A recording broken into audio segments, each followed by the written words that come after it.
শীতের মধ্যে বৃষ্টির পূর্বাভাস, বাড়তে পারে তাপমাত্রা। কুয়াশায় সালসুইয়ে পানি, আর কত হয়রানি। আছে সমাধান।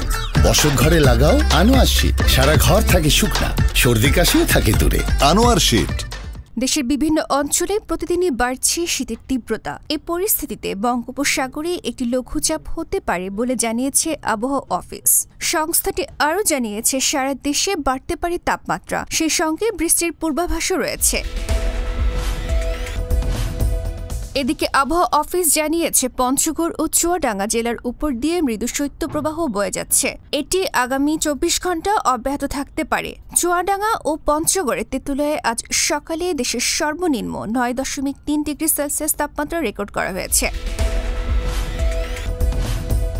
আবহাওয়া অফিস বলছে সারা দেশে আজ দিনের তাপমাত্রা সামান্য বাড়তে পারে, তবে রাতের তাপমাত্রা সামান্য কমতে পারে। এরপর সোম ও মঙ্গলবার 16 ও 17 ডিসেম্বর দিন ও রাতের তাপমাত্রা ফের বাড়তে পারে। এ সময় মধ্যরাত থেকে সকাল পর্যন্ত দেশের কোথাও কোথাও হালকা থেকে মাঝারি ধরনের কুয়াশা পড়তে পারে। আরও বর্ধিত 5 দিনের আবহাওয়া অবস্থায় বলা হয়েছে বৃষ্টিপাতের পূর্বাভাসও রয়েছে।